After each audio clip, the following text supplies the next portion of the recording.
Good morning guys, this is Mohammed Salim Khan and welcome to my YouTube channel MSK Vlog. First of all, Happy New Year to all of you. इस नए साल की आप सभी को हार्दिक शुभकामनाएं। आशा करता हूं कि ये साल आप सभी के लिए और मेरे लिए भी सबसे बेहतरीन साल हो। आपने जो भी रेजोल्यूशन बनाए हैं अपने इस नए साल के लिए सब के सब पूरे हो जाएं। तो फिलहाल बात करते हैं इस व्लॉग के बारे में। Let's talk about this vlog. Because of not being selected in Ahmedabad audition, I was quite depressed.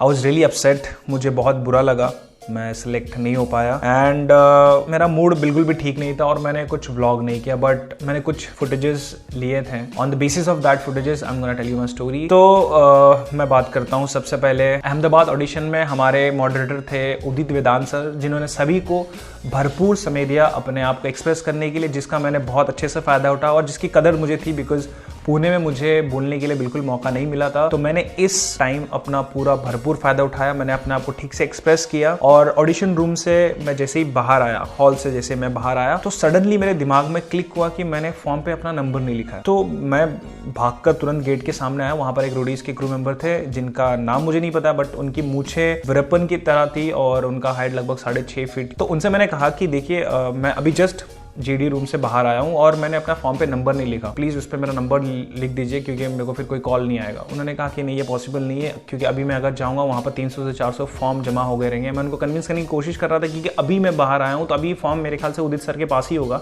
वो फॉर्म कहीं गया भी नहीं होगा। तो वो मुझे समझाने लगे कि देखो 3 घंटा जाएगा मेरे पास इतना टाइम नहीं है, यहाँ पर मुझे देखना है, बच्चों को संभालना है, ये करना है, वो करना है। वो मुझे बताने लगे जो कि वो जेन्युइन रीज़न था, बट मैंने उनको बोला कि सर हम रोडीज़ के लिए इतना करते हैं, हम आते हैं 14-14 घंटा लाइन में खड़े रहते हैं, रात को जागते हैं, यहाँ पर दूर से आते हैं लोग, इतना कुछ करते हैं, आप हमारे लिए इतना नहीं कर सकते। तो वो कह रहे कि नहीं सर ये पॉसिबल नहीं है। वो मुझे समझाने लगे। तो जब वो मुझे समझा रहे थे और मेरे दिमाग में ये सब चल रहा था कि यार मैं पुणे में आया, पैसा जा रहा है, टाइम जा रहा है और सारी चीज़ें दिमाग में चल रही थी और कोई एक इमोशन पिंच हुआ और मैं रोने लग गया उनके सामने। उन्होंने कहा कि रोने की कोई ज़रूरत नहीं है, अगर आपने अपना नंबर नहीं लिखा है तो आपको ईमेल आएगा, अगर आपने ईमेल आईडी नहीं दिया हो तो आपको फेसबुक में मैसेज आएगा, आपको ट्विटर पे मैसेज आएगा। ये सारी चीज़ वो कहने लगे। मैंने कहा कि चलो ठीक है, इस बात को मान लेते हैं और मैं वहाँ से चले गया।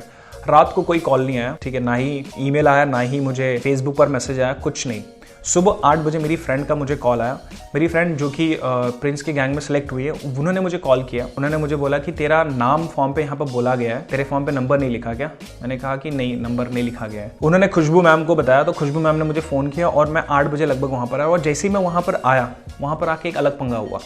वहाँ पर आने के बाद में जो वहाँ पर जो क्रू मेंबर थे उन्होंने मुझे आके ही जैसे मैंने घुसा वहाँ पर, उन्होंने गाली दे के मुझसे पूछा कि लेट क्यों है। मैंने कहा कि यार ये क्या बात हुई, मतलब उन्होंने गाली वाली दी थी। चल ठीक है, मैंने कहा कि सर मेरे को अभी कॉल आया इसलिए मैं अभी आया। उन्होंने कहा कि लो फॉर्म लो, 15 मिनट का टाइम है आपके पास। और उस फॉर्म में 26 क्वेश्चन थे। फॉर्म फिलअप करके चलो हो गया, हम जीडी रूम में गए। जीडी रूम में हमारे मॉडरेटर थे विक्रांत सर, उनके बाजू में थी देवी मैम और सागर सर थे। जीडी रूम में घुसा तो हम लोग इस तरह बैठे हुए थे, सी टाइप में। विक्रांत सर ने बोला कि आपके पास 30 सेकंड होंगे, आपको ये नहीं बताना है कि आपका नाम क्या है, आपकी एज क्या है, आप कहाँ से हो, आपको सिर्फ इतना बताना है कि आप रोडीज क्यों बनना चाहते हो। यहाँ से शुरू हुआ, एक लड़की ने बताया 30 सेकंड हो गया, ऐसे ऐसे करके मेरा नंबर। और जब मेरा नंबर आया तो मैं बोलने वाला था कि उन्होंने मुझसे पूछा कि तेरे बाल क्या हुआ है। मैंने कहा कि वो एक रोडीज का टास्क मुझे मिला हुआ था, आपके वुड के कोई एंकर थे, उन्होंने कहा कि बाल कटवाना पड़ेगा और मैंने उनको ऐसे भी बोल दिया था, तो मैंने वहां पर अपने बाल कटवा दिए। इतना बोल के हुआ और उन्होंने फिर आगे किसी से पूछने लगे। मतलब मैंने अपने आप को एक्सप्रेस भी नहीं किया, मैंने ये भी नहीं बताया कि मैं क्यों बनना चाहता हूँ, वो आगे चले गए। ऐसे करके एक राउंड खत्म हुआ। दूसरे राउंड में बोला गया कि चलो ठीक है, आपको टाइम मिलता है, आप अपने आप को एक्सप्रेस करो। तो वहां से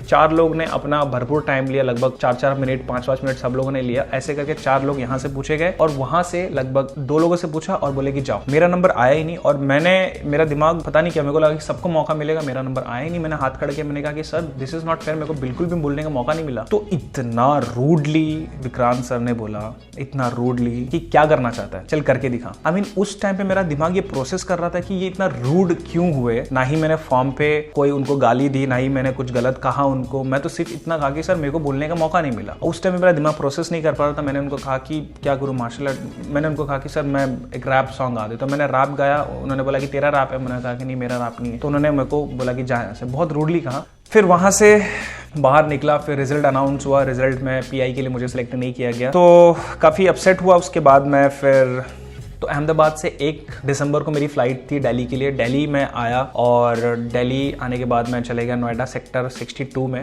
फोर्टिस हॉस्पिटल के पास मैं रुका हुआ था, जो कि बहुत फेमस हॉस्पिटल है वहाँ पर।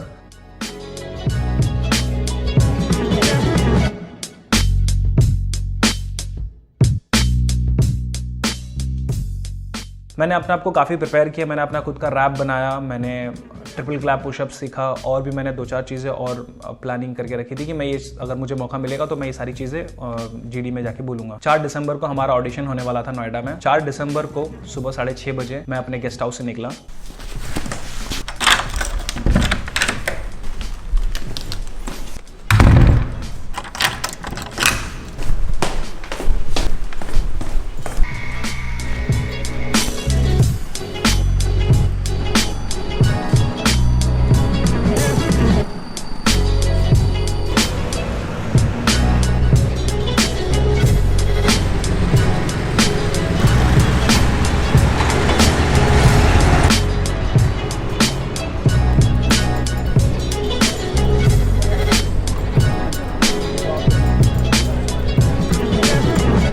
लोग तो वहाँ पर वैसे ही रात से आ चुके थे, बट लगभग सुबह 7 बजे 1000 से ज़्यादा लोग वहाँ पर ऑलरेडी लाइन में लग चुके थे।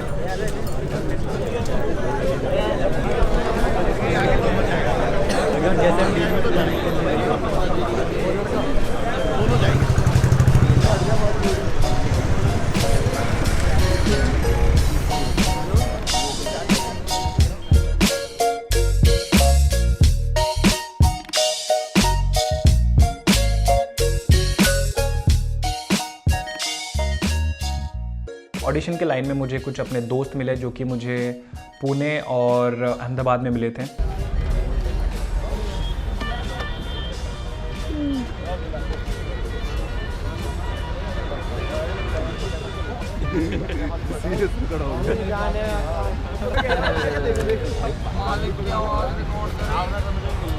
कराइए मालिक से बताने से और बोलने से भी मना हम नहीं बता सकते। अंदर चले जाते हैं।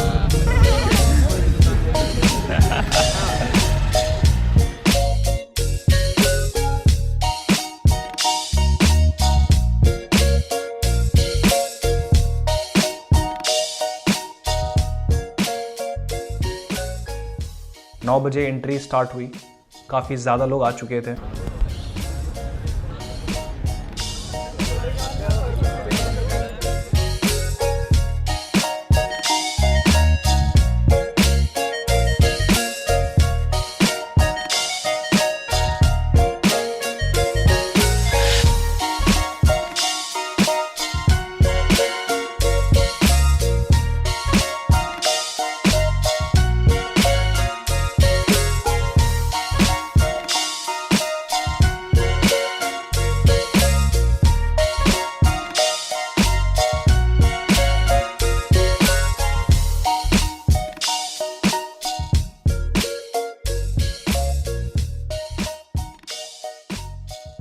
लगभग 12 बजे के बाद मुझे ऑडिशन हॉल में जाने का मौका मिला और मेरा फॉर्म नंबर था 2340।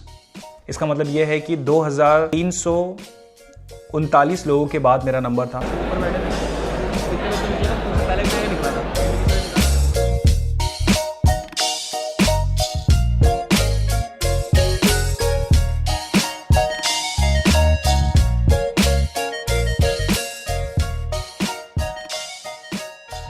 एक बजे मुझे जीडी रूम में जाने का मौका मिला और गेस व्हाट, कौन थे जीडी रूम में? The one and only Vikrant sir. अंदर घुसते ही उन्होंने मुझे देखा और मुझे उन्होंने कहा कि तेरा कुछ नहीं हो सकता, जाओ तुम। मैंने कहा कि सर मैंने इतने देर तक लाइन में खड़ा रहा हूँ और अब आप कह रहे हैं कि मेरा जीडी नहीं हो सकता। तो उन्होंने मुझे कहा कि कुछ अगर नया करेगा तो ही तू यहाँ पर रहे, नहीं तो तेरा कुछ नहीं हो सकता। मैंने कहा कि सर मैंने बहुत सारी चीज़ नहीं सीख के आया। तो जीडी रूम में मैंने उन्हें कलीरी पैड करके दिखाया, मैंने मार्शल आर्ट करके दिखाया, मैंने ट्रिपल क्रैप पुशअप दिखाया, मैंने अपना रैप सॉन्ग गाया, सारी चीज़ें की। मैंने उनको कन्विंस करने की मैंने अपनी तरफ से पूरी कोशिश की और मुझे जब मैं उनसे बात कर रहा था उनकी बातों से मुझे लग रहा था कि यार ये अभी उठ के मेरे को मारेंगे, ऐसा उनका फेस था। पता नहीं क्यों रूड होना, शायद उनकी मजबूरी है या फिर क्या है। जितने भी एपिसोड मैंने देखे हैं उसमें मैंने ये देखा है कि जो उनसे रूड होता है, जो उनको गलत बोलता है, वो उनके साथ रूड होता है, लेकिन जो लोग अच्छे होते हैं उनके साथ तो अच्छे होना चाहिए, मैंने तो ऐसा कुछ किया भी नहीं था, बट ठीक है, इट्स फाइन। बट फाइनली रात को कोई मुझे कॉल नहीं आता है, मैं जीडी में सिलेक्ट नहीं हुआ, तो चलो कोई बात नहीं। तो गाइज आई होप ये आपको वीडियो पसंद आया होगा। मुझे पता है कि ये वीडियो उनको बोर लगा होगा जो रोडीज नहीं देखते हैं, but guys stay tuned, stay subscribe, because there are lot of videos are coming. झकास वीडियो, झकास वीडियो कहूँगा। Thank you very much for your lovely support, thank you very much for your positive comments. मेरे पिछले video में Roadies के अहमदाबाद और Pune audition में इतने अच्छे कमेंट्स आए, मुझे काफ़ी बुरा लग रहा था कि मैं सिलेक्ट नहीं हुआ, बट इट्स फाइन। आप लोग के कमेंट्स ने मेरे को काफ़ी अप्रिशिएट किया एंड अभी मैं बहुत मस्त हूँ और अभी से व्लॉगिंग फिर से मैं स्टार्ट कर दूंगा। और इस बार मैं ये कोशिश करूंगा कि एक हफ्ते में एटलीस्ट 2 से 3 वीडियो तो आ जाए। तो थैंक यू गाइज, बस ऐसे ही सपोर्ट करते रहें, ऐसे ही प्यार करते रहें एंड और क्या कह सकता हूँ यार, मेरे पास कुछ ऐसा है ही नहीं जो लास्ट में मैं कुछ कह सकूँ मेरा पंच लाइन, तो ऐसा कुछ पंच लाइन में बनाऊंगा और आपको ज़रूर बताऊंगा। वैसे मैंने ये कुछ नया सेटअप किया, कुछ नया करने की कोशिश किया लाइट वाइट से। This is called 3 point lighting, ऐसा कुछ कहते हैं, मतलब 3 लाइट से आपको खेलना पड़ता है। Thank you guys, bye bye, और नहीं पकाऊंगा मैं आपको।